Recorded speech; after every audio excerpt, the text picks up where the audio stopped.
What's up, everybody? Welcome back to Simply Walk the Talk. I am your host, Joshua J. Holland. And today we've got a powerful duo. We've got some young gunners on the show. We've got two gentlemen that are joining us on the show by the names of Zack Schreier and Vincent Gudenus. Zack Schreier is a serial entrepreneur who appeared on Shark Tank for his first company, Quevos. As an athlete, philosopher, and type 1 diabetic, Zack is obsessed with living a lifestyle that supports health and performance holistically. Vincent Gudenus grew up with a global lifestyle living in Europe, Asia, and North America. Through his travels, Vincent became aware of the mismatch between our ancestral eating patterns and modern food cultures. The duo founded Lifestacks to develop products that support a virtuous cycle between daily performance and long term health. Welcome to Simply Walk the Talk. Our bodies and minds adapt to what we do most of the time. If you want to change your body and mind, you must change what it is you do most of the time. This podcast explores all things health, wellness, fitness, lifestyle, and biohacking. Stay tuned as we explore various thoughts, methods, and experiences from a multitude of conversations between our interesting guests and experts through many fields of work. Sit back, relax, and enjoy the show. Simply walk the talk.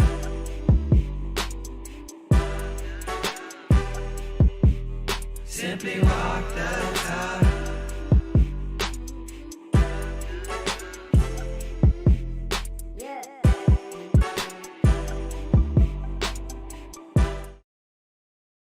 Gentlemen, so we've got both of you sitting together at the mic and at the camera, and I want to welcome you to the show. Thanks for your time. Thanks for being here.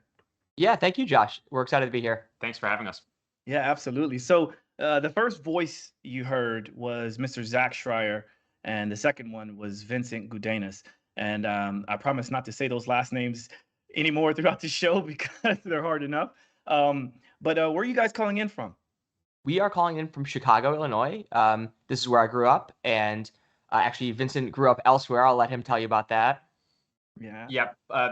Originally from Austria, but spending a good amount of time in the U.S. also, and excited to be here with Zach in Chicago now. Yeah. Yeah. When I was prepping for the show and I was reading through the bios and kind of checking out you guys' website, I thought it was really cool because, first off, I couldn't help but notice that you guys look very young. And then when we were talking about, just kind of prepping for the show, I asked you how old you guys are, and you both are in your early 20s. And I think that's really cool because I've always imagined what it would be like if I was like when I was in my early 20s, if I would be able to kind of start a business with a good friend of mine, right? And you guys became quick friends because you went to school together at Williams College, and then you kind of noticed that you had a lot of things in common, and it was just kind of like one moment to the next, to the next, and the next, and you guys, I guess, decided to create something together, and here we are. So that creation is called Lifestacks, right? And Gordon, I know is going to have the website up, is going to show that. But what I want to do is just kind of lay out the groundwork for how you guys came to building this and kind of your background. Let's start there. For sure. Yeah. So, as you mentioned, Vincent and I became fast friends at Williams College, and we shared many passions. We were on a camping trip together and started talking about politics right off the bat, and then free will, and then determinism, and then cosmology and the future of humanity. So, pretty excited young kids, and we immediately became friends.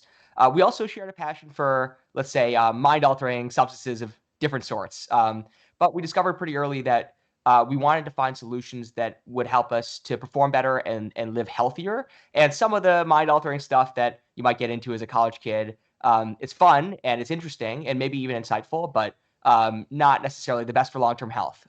So we wanted to take matters into our own hands and develop stuff that really helped us perform each day and for the long run. Right. Yeah. So we definitely can talk about these mind-altering substances because I am a man that is very curious and has done a lot of research in the world of plant medicine, and that can, I think it all boils down to set and setting. I'm sure you guys understand that, right? And so what you do with it will elicit the kind of response you get out of it, right? And so we can make a parallel to that with, say, supplements and vitamins and minerals and food, right? So I noticed that, Zach, you are type 1 diabetic. um, can you talk a little bit about that? Like, how was that growing up, learning that you were type 1 diabetic, and what were some of the hurdles you crossed in dealing with that? Sure. Yeah. I was diagnosed in sixth grade, so I was 11 years old. And basically, type 1 requires you to play the role that your pancreas was previously playing in regulating glucose levels at all times. So glucose is like very highly variable. If you were to basically, if you were to have 25 Skittles, your pancreas would release the right amount of insulin, and then your sugar would stay pretty flat.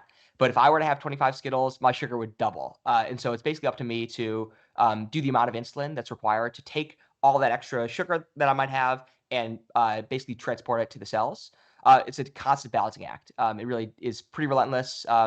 Even at night, sometimes there's things that must be managed. And so, yeah, as a sixth grader, that was a lot to kind of be thrust into.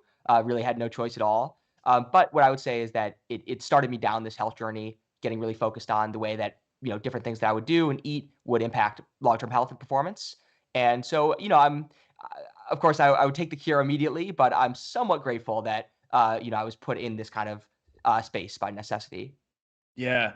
The reason why I think it's relevant we even bring that up is one, because it's important about your background and kind of what led you into doing what you're doing. But also, we just recently had a guest on the show by the name of Catherine, I believe. Yeah, Catherine, from the company NutriSense. And they do a CGM, continuous glucose monitoring. And I've done that a handful of times. We've actually had two different people now on the show from NutriSense, and we talked all about that. Have you used a CGM? Has that been helpful for you?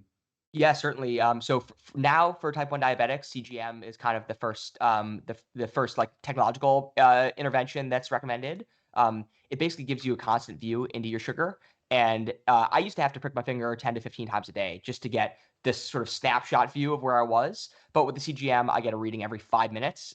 So it's like more information and less hassle. Definitely been a game changer for me. Amazing, amazing. And Vincent, let's chat about you, and we can obviously come back to some of the more relevant things about your background too, Zach. But Vincent, so you grew up in Austria, correct? Yeah, that's right. Originally from Austria, my family is still there for the most part. Grew up in a small town close to the mountains. But then in my teenage years, went out into the world basically. I lived in Asia for a couple of years and then came to the US for college, where I met Zach. And right now I'm actually living a fairly sort of digital nomad type lifestyle. So I split my time between Europe and the Americas, working on the company. And a lot of those travels have really informed my business interest also. And I guess we can get more into that. So essentially, what you're saying is you're couch surfing. Yeah, definitely relying on the generosity of friends and family for housing every once in a while. But Airbnbs are a good option too. I love it. Yeah, again, it's like I love that this younger generation, like you guys, are coming up and doing more of these things. Not only being more conscious about health and wellness, but also starting companies, being entrepreneurs. It's like um, I think it's now more. It's okay to hear about people not going to school, or starting companies like right out of school, things like that. And that's essentially what you guys have done. So let's kind of move into that, because I think it's important to lay this groundwork that you guys have your own sort of challenges growing up, and then that's led to this. Some people want to hear, oh, you have a business degree, or you've got a certification in nutrition and things like that in order to run a company, but that doesn't always have to be the case. But like, when did you guys decide we're going to make a company out of this? Because what you're doing is great. Yeah, for sure. So actually, it was my Vincent's junior year, and I was actually taking a gap year at that point to work on a different company. And as we mentioned, we were good friends those first 2 years of college, and we stayed in touch. And we were dabbling in supplements, some of the traditional stuff. New Pept was kind of an early thing that featured in our experimentation, for example. But both of us are performance oriented. We really want to feel good and do well at the things we're doing. We want extra capacity, extra focus. An athletic boost, for example. And so we were sort of comparing notes on different things that we were looking up, getting into, different pre-made stacks that we were researching and trying. And basically at that point, we decided that we wanted to do something ourselves. We really wanted to make a stack that we felt was holistically good. No fairy dusting, meaning like very small amounts of ingredients just for marketing reasons. We wanted to like have a bunch of great supplements that supported our performance. So we got moving on that. We did like a shit ton of research. Examine.com was a friend, as are like reviews and all these other supplement companies out there that have already started pioneering these different stacks. And so first we created the capsule product. So, basically 11 of our favorite synergistic ingredients together in the same capsule. And that supported daily performance and long-term health, mostly focused on cognition. So like feeling sharp, essentially. And what we heard from customers was, first thing, what the hell is this? This capsule here. Why would I want to take another pill? And the second thing was, after they tried it, I love this. I love taking it with coffee, especially. And so that kind of thinking, like, coffee is already this nootropic occasion, this energizing occasion for most Americans. And we thought, why don't we add these supplements to coffee in a delicious way, something that really enhances that whole occasion, and basically address some of the drawbacks like the crash, and enhance some of the benefits like the energy and the focus. And so our first product that you're looking at there on the website, and then I'm holding up here, is an Add Coffee product. It's fasting friendly. It's infused with nootropics that synergize with the caffeine and deliver all day energy. And basically the net effect is that people love taking it and they feel great when they have it. I love this. So what was that that capsule? What was that capsule? Well, one, what was it? And then two, I mean, I know you mentioned there was like 11 different ingredients, but is that a part of one of the first products on your site, or did you just quickly bypass that and go straight to the add to coffee product? Yeah, we had 1,000 units of that product, and we sold those through our website way back in the day. So this was now 2019 and 2020, and basically that was called Flow by Lifestacks supplements, and included ingredients like acetyl L-carnitine, citicoline, ginseng, rhodiola, theanine, coenzyme Q10, alpha lipoic acid, Celastris paniculatus, PQQ, NADH. So it was a really great stack. And I know you're familiar with these mitochondrial agents, things that support basically energy metabolism all the way down in the mitochondria. And so we were including ingredients that supported those pathways as well. So it was kind of this like, you get this immediate energy from the citicoline and the adaptogens, but then you also have this long-term health effect that's coming from those mitochondrial agents. And actually, in some cases, the right mitochondrial stack is something you can actually feel. It's like it's energizing enough in this really healthy and fundamental way that you get an immediate benefit. So that was Flow, and people love that with coffee. But of course, we realized pretty quickly the format was totally uninteresting. Who wants to take a pill, basically? Well, what's funny about that is that, in today's age, most people are looking for a magic pill, right? And so like my curiosity goes, well, did you guys decide that this add to coffee supplement was better and you just did away with Flow, or do you still carry it? We sold out of it, and actually before we sold out, we were already working on developing this Add to Coffee product, and so it was just natural for us to move on. But what I would say is Flow lives on in spirit in the formulation. So we use that same core of citicoline, ginseng, and rhodiola for basically daily energy and cognition. And so actually the same doses, because it was so well received, basically with pretty widespread benefits and no side effects. So we made that the cornerstone of our new product. I love that. So what would you say, like, how would you identify your roles, like both of you? What are your roles within Lifestacks? How does that look? Yeah, I think we you probably hear this from a lot of entrepreneurs that are in the early stages, which is we have to wear all the hats. So anything that either of us are doing, the other knows about, and probably there's been a lot of discussion beforehand about how we're going to handle that. And so we're almost like one person with 48 hours in the day, I'd say. Well said. Well said. So, I mean, are you guys like, because I envision starting a company, right? And I've started multiple companies, and some still exist and some don't. I'm sure, as you know, as an entrepreneur. But I love to paint this picture of like what is actually happening on a day-to-day basis. Like, are you guys, like, is one person literally in the laboratory, like mixing ingredients, or are you guys completely hands off and just mostly coming up with the research and the studies? Like, how does that look? Yeah, so there is some distinction in roles. So I'm more on the product side. That's handling the manufacturing side of things, and also dealing with nutritionists and formulators, and also doing a lot of the benchtop R&D myself. So that's sort of my area that is mostly my own.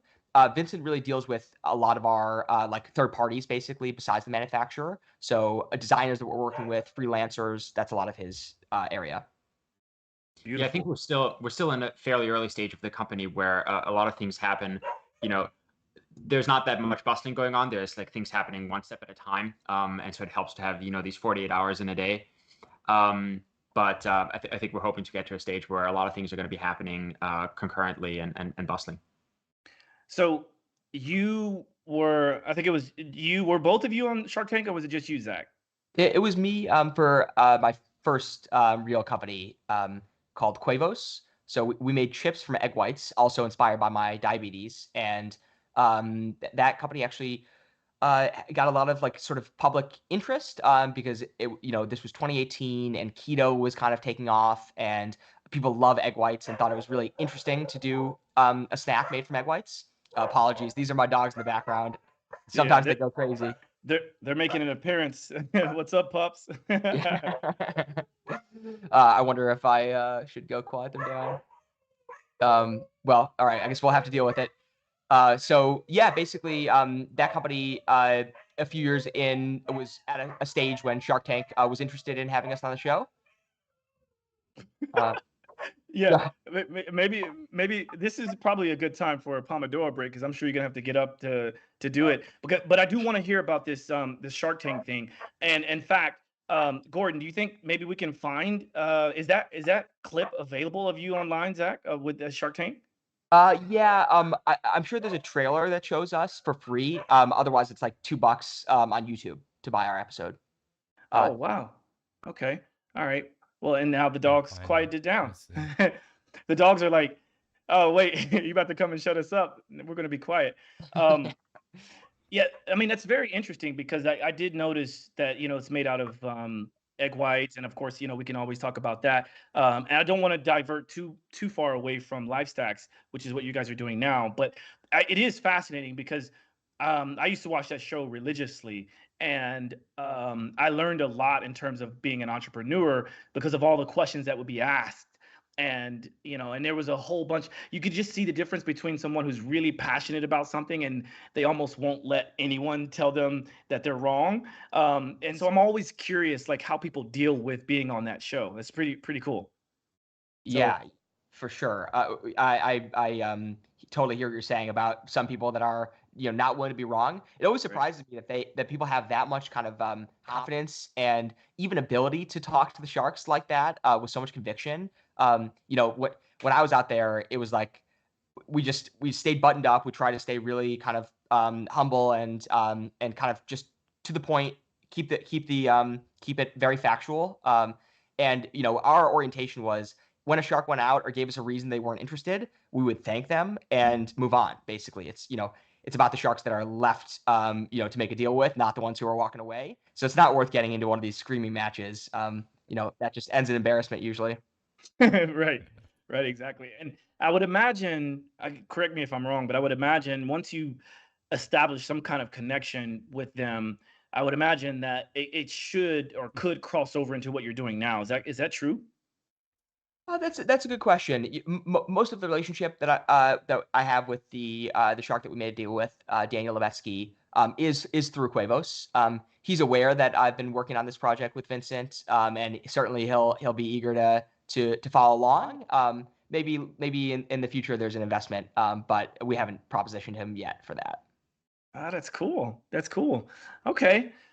Um, so I do think this is a really good time for a Pomodoro break, and so I briefly gave you guys a heads up on what that looks like. And for the people who are just now becoming familiar with the show, we like to do a Pomodoro break sort of at the midpoint of the show so that we can break up the monotony of thought, monotony of movement, and just and action, right? So what would you guys normally do in a situation in which you're just kind of, let's say you're getting writer's block or you've been stuck at a computer for a long period of time? Like, what is something you would do to kind of break you out of that? Personally, I would typically go for a walk. So in the dead of winter, like right now, I would walk on the treadmill. But usually I try and get outside and get some sunlight. Um, but that's probably not very camera friendly. So one thing that Vincent and I like to do together is Wim Hof breathing. Oh, nice. Are you Perfect. familiar with Wim Hof? Very familiar with it, but I would love to, if you could give an example of what that would look like and sound like, if you don't mind. Yeah, sure. Are you willing to do Yeah, this? absolutely. Awesome. Okay, cool. I would never have guessed we would do this for the camera. Okay, so basically, here's what we're gonna do. We're gonna spend about a minute purging some CO2. So we're gonna take deep breaths and then expel CO2. And the goal is to end up with sort of as much oxygen, as little CO2 in the bloodstream as possible. And then we're gonna fully expel all that air. So basically, we're gonna get rid of all the extra oxygen in the lungs. And so what that means is the oxygen in the blood is the only oxygen we have, and basically the oxygen is going to drop and the CO2 is going to come up pretty rapidly. And this gives you an opportunity to basically control what is effectively a stress response. So, CO2 rising is going to create this physiological stress. But by basically controlling ourselves and being calm and at peace, it's a way to basically train yourself to control stress, from the top down. And actually, if you do it right, you can feel a pretty nice feeling, like just like this fairly intense peace. So that's our goal. Okay, well let's do it. Guide us through. Sure. Okay. All right. I'm starting the timer, and we're gonna start breathing.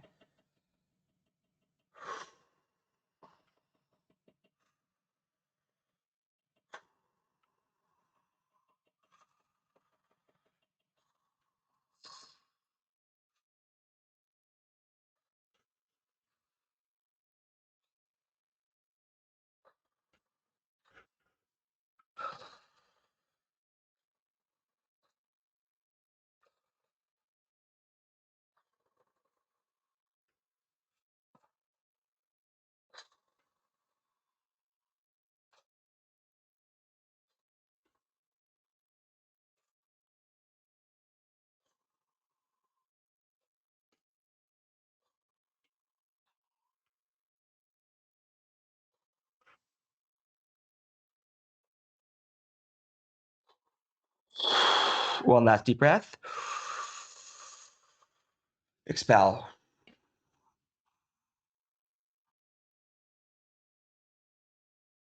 Very good. Very good. What's cool about that, or there's a couple things, and this is what I love about the show. Even if it's just something that I like to geek out on, is the differences in how people do that, right? And so you explained it very well. But for the person that's listening um, and watching, what I like to do is I like to do nasal breathing because this is what usually um, it brings about more of a deep breathing, right? And I like to control my inhale through my nose, and then I like to extend my exhale. And usually with the Wim Hof breathing, they call it fire breathing. There's a bunch of different ways to go about doing it, right? But there's usually a faster pace in doing that with the goal of having a long inhale and then a very long exhale with a breath hold, right? And I don't think there's necessarily a right or wrong, but it's like if a person paused this and practiced that, doing that, to what you were saying, Zach, I think there is a really nice feeling that comes over you, and it's almost like this new clarity, and it's all about breath work. And breath work doesn't have to be where you're sitting with your legs crossed and your fingers are together and you're like rolling your eyes in your head. It doesn't have to be that. It certainly can be that, right? But there's a tool that I like to use. I've done some videos on this as well, called the relaxator. And it's this breath tool that you put in your mouth, forces nasal breathing, but then the exhale, it sort of puts a clamp on the water hose of the exhale, so that you can build up your lung capacity, because it's all about, having good lung capacity. And when you can breathe into this little small whistle like device, it builds up this pressure within your lungs, so that then breathing becomes sort of second nature. It becomes better just almost immediately. And the response that the body has, you build up nitric oxide, which dilates the blood vessels, which increases circulation. So there's all these things that you can do with simply breathing. Biohacking doesn't have to be expensive, but it can be. Right? Yeah. That's for sure. Yeah, usually we do this with we do the exhale and then we hold so no air in the lungs, and basically you're going from that point of having a lot of oxygen to CO2 accumulating and oxygen depleting. And we'll usually hold for like a minute or a minute and a half or even 2 minutes sometimes. Yeah. And yeah, there's a piece that comes on pretty quickly into that. Absolutely. Yeah. Sometime soon, I'm gonna have the founder of Hanu Health, Dr. Jay Wiles. I mean, he's gonna be on the show, and he measures HRV. He has a company that measures HRV really, really well. And I like to do it. They have a breath hold test in which you can kind of monitor everything. And I think I got up to, it was like my breath hold test is 90 seconds, and you measure that after a long exhale, right? So you do your long slow inhale, long exhale, and then a 90-second hold after that. It's intense, and people, if you don't practice it, it's like anything else. You build it up as you do it over time. And what's amazing about that is what it can do to your nervous system, right? It's easier to differentiate between parasympathetic and sympathetic nervous system response. And so when you have this challenge daily in your body, then when something stressful does happen, you almost automatically recall this ability to be able to calm yourself down. And that's what I love about doing that. So thanks for sharing that. It's really fun. Yeah, for sure. That was fun. I really like that style. It like a way to shake up the podcast a little bit and give people a tool. So that's it's fun that you do that. Yeah, thank you. So, okay, so you had the Flow supplement, and now you have the Add to Coffee supplement. Because your company is called Lifestacks, let's kind of talk about what else you have to offer and sort of why you came up with it, and maybe what's on the horizon. Sure. Yeah. So as you know, stacks are combinations in the supplement space. And then even more broadly than that, there are also habits that you put together. So it can be supplements and other sort of lifestyle techniques. In our case, it kind of has many different meanings. So you stack our product with coffee. It also itself is a supplement stack. And then, of course, it doesn't stop with what we're consuming. We also want to deploy that energy that we're getting from the product in meaningful ways in our life. So it's a pretty holistic sort of approach to consumption and well-being. So yeah, in terms of what's in the product, I'd love to share a little bit of detail about what we include in there and why. So basically, if you've seen energy drinks and read the label, you'll notice taurine is a pretty common ingredient. And usually people use like 2 to 3 grams of taurine alongside like a mega dose of caffeine. So, you'll get your 300 milligrams of caffeine and 2 grams of taurine. And the reason that pairing exists is that taurine basically calms the nervous system, and it actually even prevents seizures. And so when these companies are giving you like a shit ton of caffeine, they also want to give you something to make sure that you don't have a seizure. Now we use a way more modest dose, 500 milligrams of taurine. That's a more sort of physiologically appropriate amount of taurine. It's like consistent with the amount you'd find in like a pretty rich diet. And basically the goal there is to take your morning cup of coffee and to smooth it out a little bit. So less jitters and a longer arc of action of the caffeine. We use tyrosine, which is the amino acid precursor to dopamine. So having more tyrosine in your diet, and especially taken independent from other protein, lets you basically take that and make more dopamine and more epinephrine and norepinephrine. So the effect of that is just a little more willpower. Dopamine is this kind of neuromodulator that lets you, focus on goals that are not immediate. And so, and that's really what we're all doing, right? Our work days are about striving towards goals that have different sort of lengths of time over which they're applicable. So maybe you're building a company for next year, but you need motivation today. So that's where the tyrosine comes in. The next is ginseng. And specifically, we use a fermented ginseng that's more available and actually tastier. So ginseng usually tastes pretty bad, but we found one that's both sort of more potent and also doesn't taste bad. And that's called GS15-4 ginseng, for those who want to look that up. I haven't heard of that one, but you're right.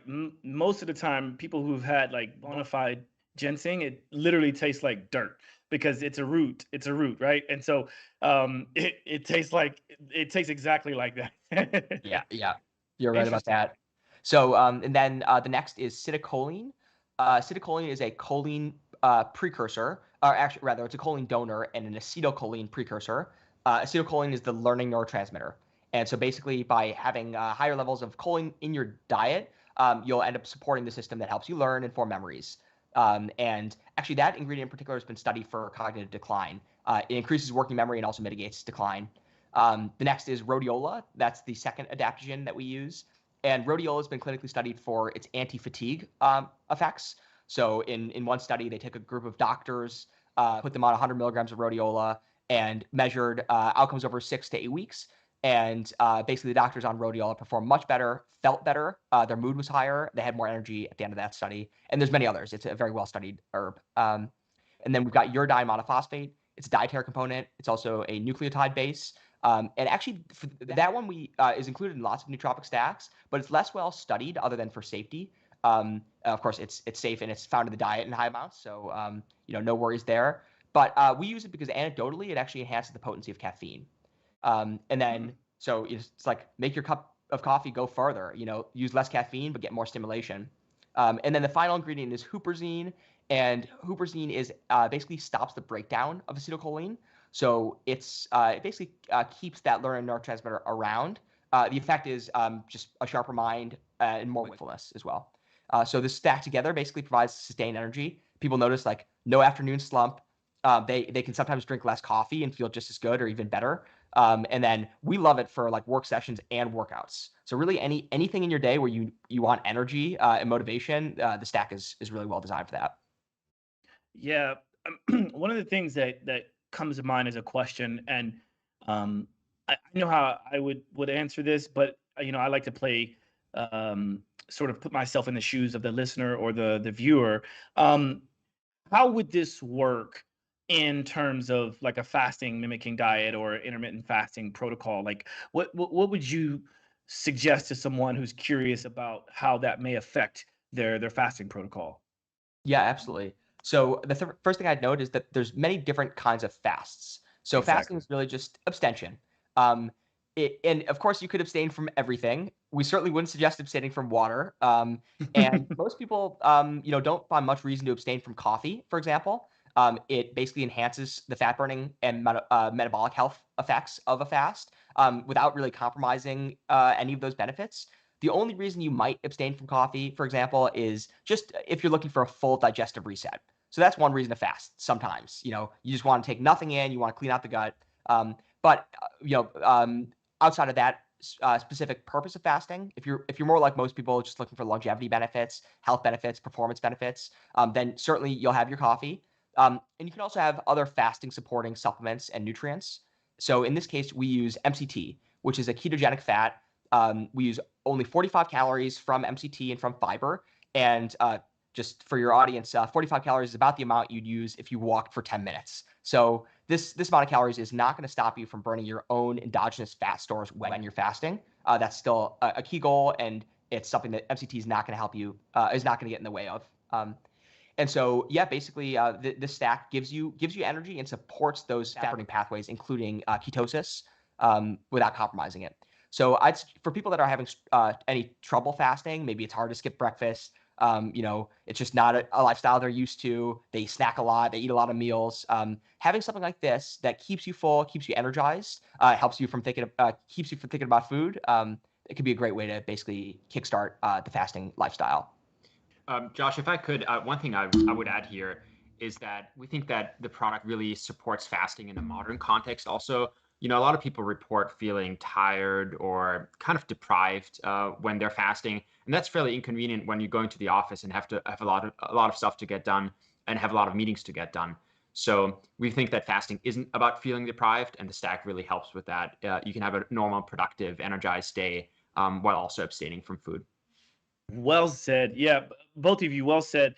And that, again, that's just kind of how I would address this as well, because I'm sure you can imagine I get this question all the time, right? Well, but this is not technically a fast. And then in my head, I'm like, well, but what is a fast, really? I mean, if we're consuming water, some people would say that's not a fast.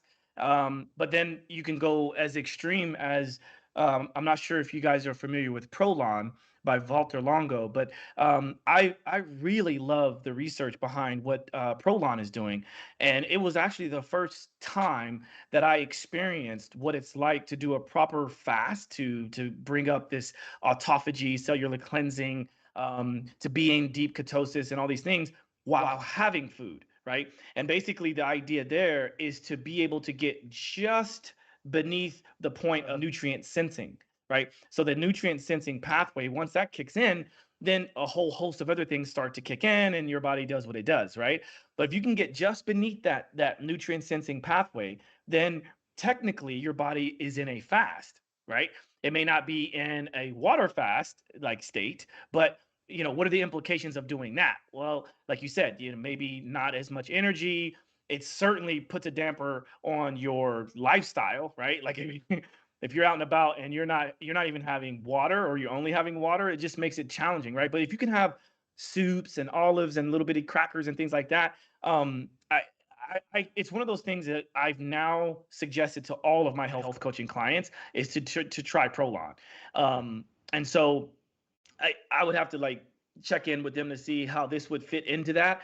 And also at the same time, even if this doesn't fit into it, because they're really technical about like various herbs and things that might kick in that nutrient sensing pathway, but it's only 5 days, right? So if you get this product, this Lifestacks product, you just hang on to it for 5 days. If nothing else, you don't burn through your supplements, your product, right? So hold on to your product, and then once you finish, jump back into it. I think what you guys have built is great, and I certainly want to try it. Normally, like in the past, I would have been in a situation where I would have already tried your product. That way I could talk more about my results or how I feel on it. But when we wrap this up, I definitely plan on doing that and kind of seeing what it tastes like. What do you guys hear the most, I guess, in terms of anecdotal testimonials? What do you hear the most about your product?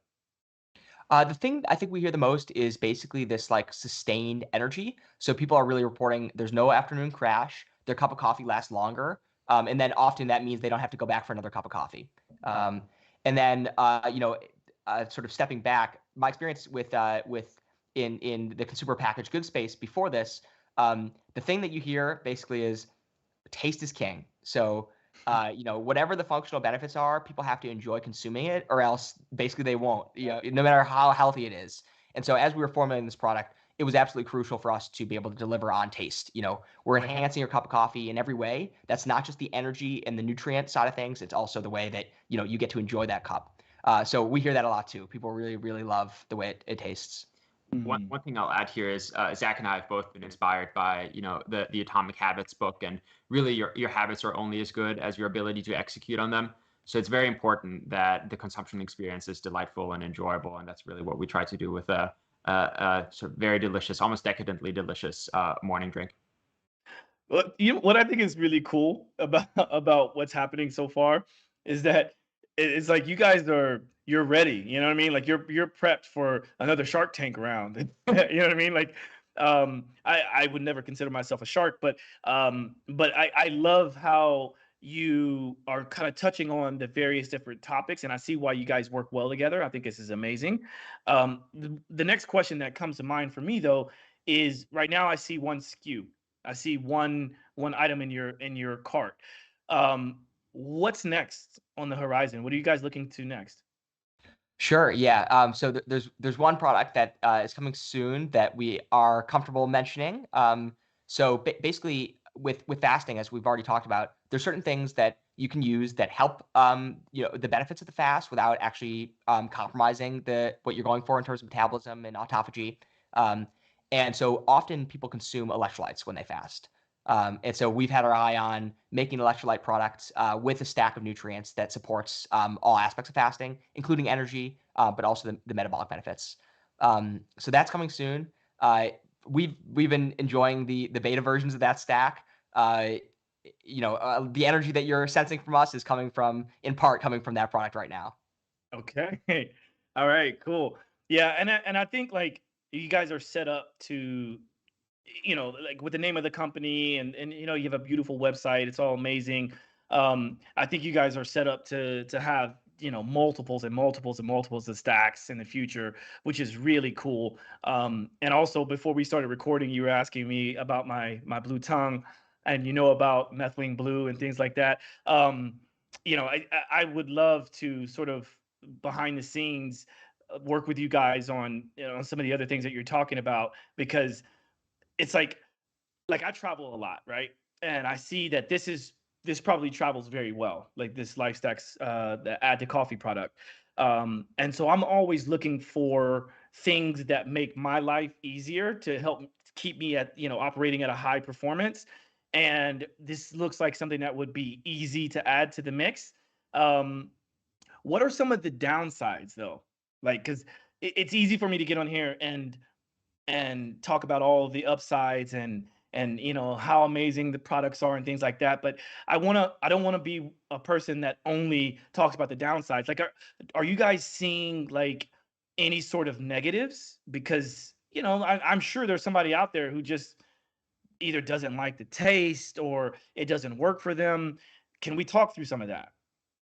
Yeah, sure. I'll note first that one of our formulas is basically to create as much positive impact as possible while minimizing any kind of negative reports or side effects. And so, with many things, you get immediate benefit, but there are long-term consequences. And, if you're going to shift our neurology really significantly, usually it's going to bounce back. So it's going to push back against you, and you're going to have a crash that follows the high.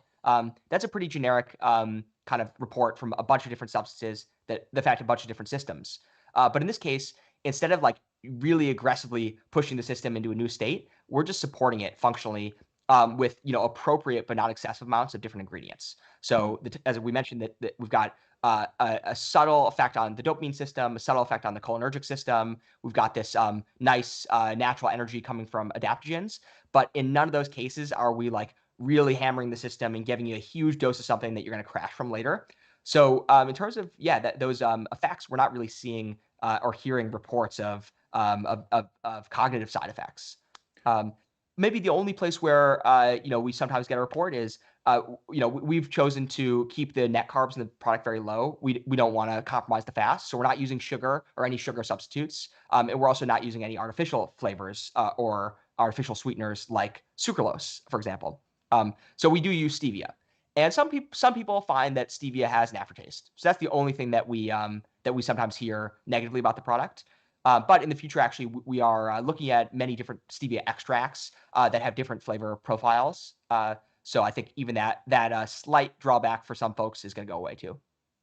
Yeah, cool. Thanks for that. One of the things I just assumed that you would bring up um, is this idea of gut distress when it comes to using MCT.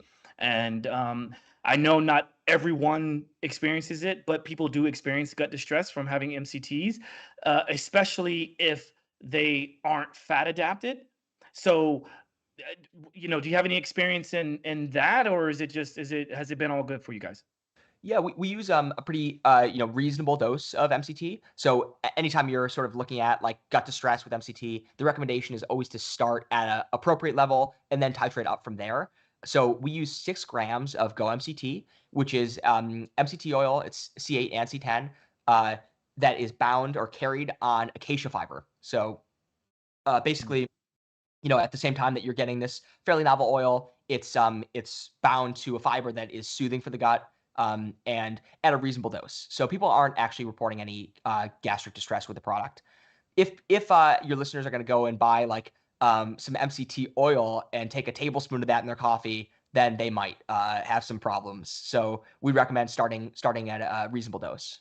Yeah, definitely. Yeah, I was pretty in tune with the trend of MCT, like with the advent of bulletproof diet and all that stuff. And I obviously experienced a lot of that, which is why I asked.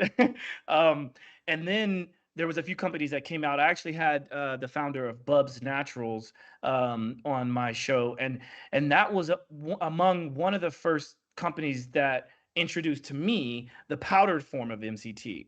And I was like, oh, this is cool because you can now get the benefits of MCTs, which is medium chain triglycerides for those who are asking. And it's most commonly from coconut oil, but the coconut oil has different chains, and you can extract different versions of it, like Zach mentioned.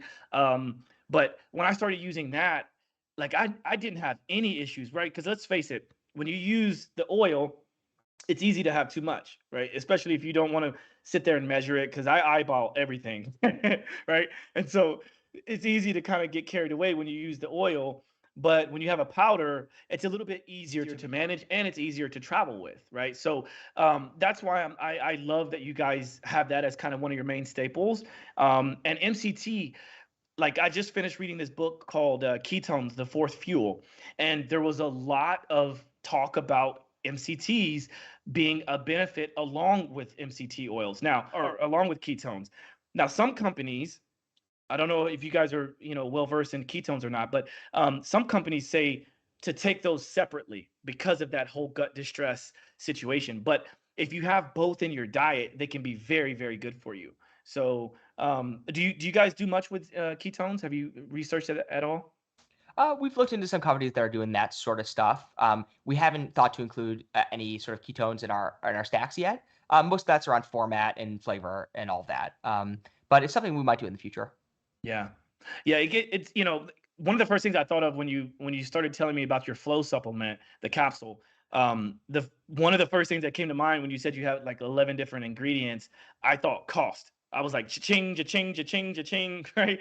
Because and this that's also the thing about ketones. It's so sort of new-ish in the market that it's still pretty expensive. And so it's why we don't see too many companies doing it. Right now, I can think of about 5 companies that are really doing good products when it comes to ketone supplementation. But it would be cool to see kind of what you guys are thinking about in the future with that, because it is right up your alley in terms of stacking and cognitive ability and performance and things like that. So I'm looking forward to that. Yeah. Yeah. Yeah. Go ahead. Sorry. No. I was just gonna say, like, is there anything else that that you would like to go over? Because I mean, I know you guys can talk in depth about this add to coffee supplement product that you have, but I want to make sure before we start wrapping up, like, that you guys get a chance to talk about what you really want to get out there and you want people to know. Yeah, sure thing. Yeah, well, I guess the first thing I'd say is we're doing a try before you buy it offer on the website. So we know that people just love the product when they try it. So we want to make it really easy for folks to try. So we'll ship it to you for free, and then if you like it, you keep it and pay. But if you don't, then we never charge you. And people are liking that model because people want to try it, and so this is a risk-free way to do it. But overall, actually, one thing I'd say we don't you don't typically hear people talk about their brands or the thinking behind their brand, because it's kind of like all that stuff is behind closed doors, right? That's like boardroom conversations, and then you go and only show the customer a little bit about what you're doing and the part you want them to see. But in this case, Vincent and I are really going about this honestly. So our goal is really to care for the customer. We want to be the customer ourselves. We want our family to benefit from what we're doing. And so everything we do because we believe it's of value to the customer. So we use, as you mentioned, expensive ingredients, and many of them. And that's because these are the things we want to take, and the people we care about, we want them taking them too. And then I would also say, sort of paired with that customer care, there is also a deep striving for knowledge. So it would be relatively easy for us to give you, excessive dose of something that makes you feel really good immediately, but then it has long-term harm. But we never do that. We are really trying to use basically knowledge about how human physiology works to do things that support the physiology, and rather than pull levers too extremely. So we really want to play a balanced role in the life of the customer, and we do that with science. Smart. Okay. One thing, Josh, one thing I would add here is that we're also not really interested in, fasting as a fad or any other sort of health fads. We want to support, health and performance in ways that are actually truly in line with our physiology, as Zach said. So we don't consider fasting as a fad. We think that it's here to stay because it's in line with our evolutionary past. Also, we're meant to fast and to feast. And so that's why fasting is important to us. We don't think it's a fad. It's here to stay. And pretty much all of our formulations are in line with things that are really true about our physiology. Yeah, I love that. There was a quote that I was reading this morning from Hippocrates about exactly what you just mentioned. What is it called? Let me see if I can find this, because I think this is a really cool quote. And it was within that book that I was telling you about. It basically goes like this. Um, to eat when you are sick is to feed your illness, right? And it's a little bit longer than that, right? There's a longer quote. I think it's basically, oh, here it goes. Everyone has a doctor in him or her. We just have to help in its work. The natural healing force within each one of us is the greatest force in getting well. Our food should be our medicine. Our medicine should be our food. But to eat when you are sick is to feed your sickness. Mm. Pretty Mm. deep. It's pretty Yeah. deep. Yeah. Wow.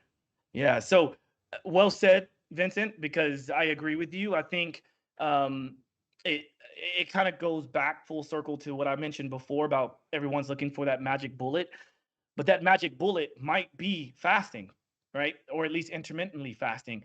And that's not the bullet that people want, though. People, it's like they know about it, they learn about it, they hear about it, but implementing it is actually way more tedious than it might be worth the outcomes to people's minds, right? They think, oh, like I can't go without food. It's like, well, what would happen if, heaven forbid, another pandemic happened and the grocery stores are closed, right? Then what?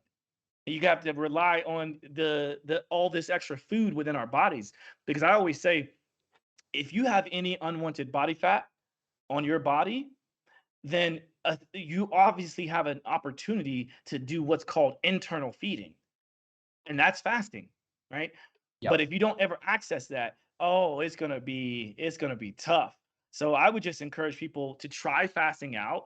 I'm fasted right now. It's 2:13 in the afternoon, and I woke up at 6 a.m. and I haven't eaten a thing. I have had ketones though, and I have had a workout, and I have had methylene blue, right? So, but like none of these things kick me out of my fasting.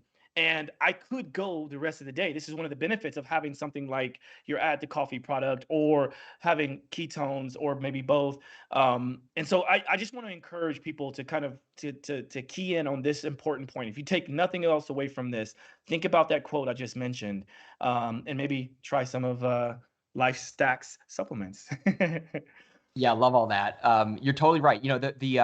This idea of internal feeding, it's like you can get your calories from food, or you can use the stored calories you have in your body. And if you never use the stored calories on your body, then you're just going to keep well, at least you're going to keep that fat, and you're going to keep adding to it probably. So it's we think of it really like a seesaw in terms of energy balance. Where are your calories coming from? Are you using the calories you already have? Or are you bringing more in? And so fasting is a great way basically to structure your life so that you're at least sometimes burning your fat stores. Yes, sir. Okay. Well, this is where we kind of get to the end of the show, where I like to ask a couple fun questions that may have nothing to do with your industry, your product, your company, or maybe it does. But this is a question for each of you. What is a top pet peeve of yours? Do you have one in mind? It's a funny, Josh. Well, okay, I'll say this one. I travel a lot, as you do, Josh, and I absolutely hate just not getting enough fluids when I'm on the airplane. I get these small little cups of coffee or small little cups of water, and then have to chase down the the flight attendants for more water down the aisle. So that's a bit of a pet peeve. It's a sort of a first world problem, I suppose, but I really I'm eager to get my fluids in, and also my steps in actually on the flight, and so I tend to get quite annoyed when I don't get enough fluid. Yeah, that's an interesting one, and I'm sure you realize that's by design, right? They make sure you don't have enough water. That way, you spend $8 on a bottle of water that normally costs $2 or whatever, right? They get me every time, Dehydrate you every time. with peanuts. Right, exactly. Yeah, or they offer crackers. I have a gluten intolerance, right? So it's like I can have nothing on the flight, and which is okay because I practice intermittent fasting anyway. So I'll either take like olives or something like that's kind of in line with what I normally eat, and but I try my best not to have to spend the money. But it's so funny when the flight attendants come by me multiple times and they think that like something's wrong with me because they'll be like, oh, like they just hand me these peanuts and these crackers and these whatever. I'm like, oh, no, thank you. Because normally I'm listening to a podcast or something. And I take off my headphones kind of like very abruptly, like, no, thank you. And then I go back to my thing. And then they come back time and time again. And they're like, are you sure you don't want anything? And I finally say to them, like, look, I have a gluten allergy. I can't really have anything that you're offering, but thank you. And they're like, oh, well, why didn't you order a gluten-free meal? I'm like, well, because even that's crap, because it's like full of crap. Your whole So, system's flawed. right, the whole system's flawed. Exactly. Josh, you're talking to the right guy here. I have the exact same experience because I'm gluten free as well, and I'm having the same interactions on the airplane too. Yeah, it's a funny one. Okay, Zach, what is one of your pet peeves?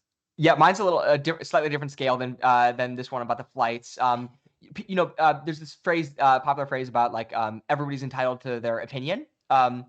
And I guess I think we really it's opinion in this case is what's called a suitcase word, where there's actually a few different things being thrown in there. I think we should tease out preference from belief. And we should recognize that belief is not the same thing as truth, although it pertains to it. So let me just I'll go through this very quickly. Everybody's entitled to their preferences because preferences aren't things that are derived. They're not up for sort of like they're not a conclusion of something. They're something that you have naturally, just like everybody's entitled to their fingers and their organs. And it's not to say preferences don't change or evolve, but it just means they're not given by the truth. They are the truth about you. Now, when it comes to beliefs, surely everybody is entitled to their beliefs, but they're not entitled to those beliefs being true. I think there is only one truth. There are no contradictions that are simultaneously true in the universe. And so really, I think you're entitled to your beliefs, and you're also susceptible to being wrong about your beliefs. And really, our goal should be to align our beliefs with that ultimate deep truth. And if we manage to do that, then all of us are actually going to be on the same page. We might have different preferences, but we would share the same beliefs.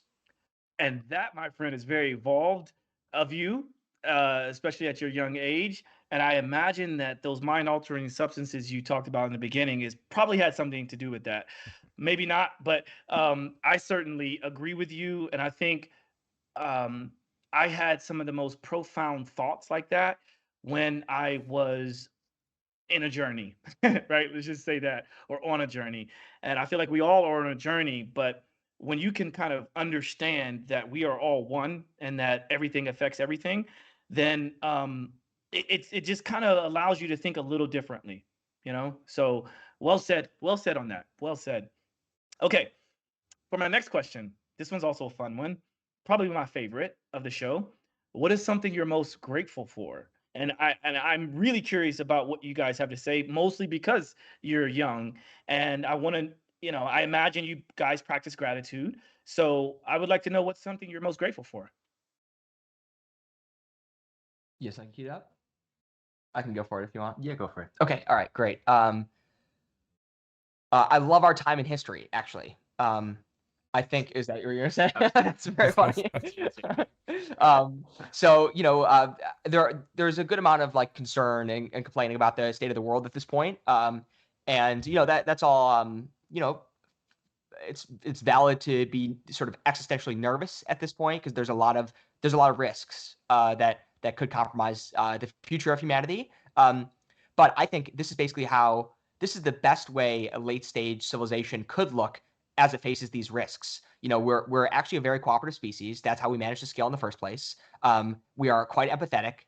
We can get along quite well, and we're full of insight and pursuit. And I think basically it means we've got an opportunity to actually and usher into a great era of humanity. And at this point, I think we've got it. If we've got lucky enough situations, then we got a lot of freedom to explore ourselves and explore the world. So I think despite all these sort of dire messages that we're hearing,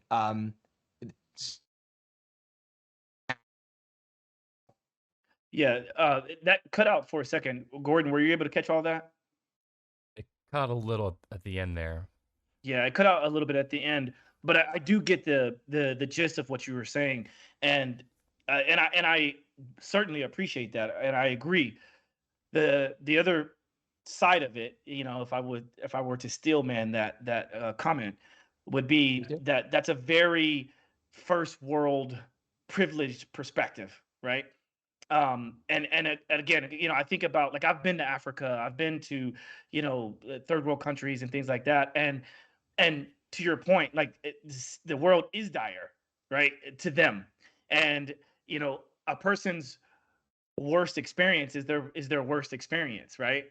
And so so there's a little bit there, but I love where you're thinking, like, and how you're thinking about it. I do love that, and I agree that we have an opportunity to do what we're doing right now. You guys are in Chicago, I'm in New York, Gordon's in who knows where, he's in internet land, right?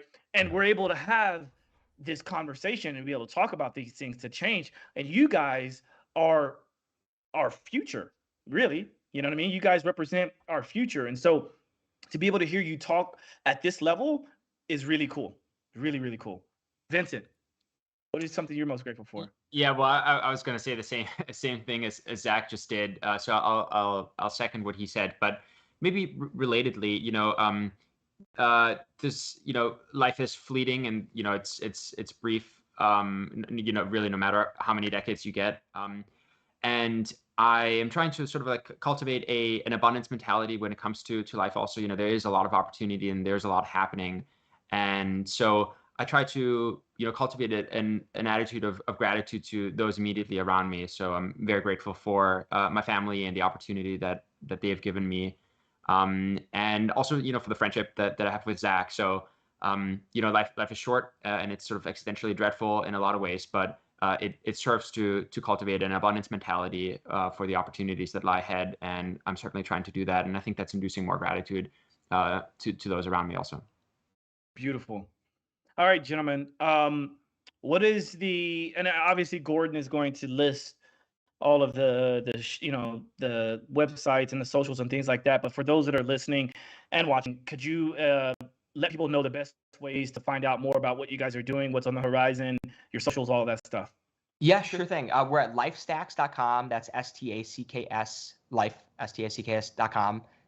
And there you'll find that try before you buy it offer that I mentioned.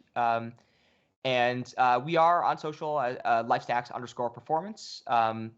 But personally, actually, Vincent and I are focused on the business and focused on the here and now and our priorities. And so we're not very active ourselves on social media. So you mean there's no TikTok? What? No TikTok. What? I only just saw TikTok for the first time last week because I was looking at it as a potential channel for Lifestacks to publicize ourselves. And so I downloaded the app for the first time and scrolled a little bit. And frankly, it wasn't for me, but I hear it's pretty addictive for a lot of people. It's for goldfish. Yeah. It's effective. Yeah, Being honest. and lots of people would argue that it's Chinese spyware and whatnot. Like I have it, I use it, but it's an afterthought. And well, Gordon kills it. He's crushing it with our podcast. So Post and drop. That's my mentality. Just post and drop. I don't post and drop. Yeah. Well said. Well said. All right, guys. Well, thanks for your time, and continue doing great things. I'll try to keep up as best I can with what you guys are doing. For anybody that's curious about trying their stuff, as you heard it, you can go and try before you buy. I'm looking at the website now, and it's showing that there's a little red bar that shows try before you buy. Why not take advantage of that? And then if you've got comments, feedback for me or for these guys, feel free to share. You can drop it in the show notes or in the comment section, or maybe chat with them, hit them up. And yeah, that's it. So thanks for your time. To the listeners, to the viewers, peace.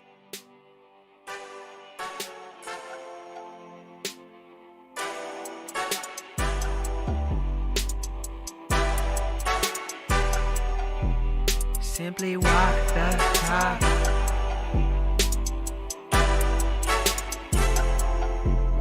Walk the talk, talking facts. Move like me, but I move a little fast. Make my move, here to last. Fasten these seatbelts, I'm coming past. Take care of me, longevity. Hack my biology, better believe. Walking the talk, soul, mind, and body connected. Better come give us a listen.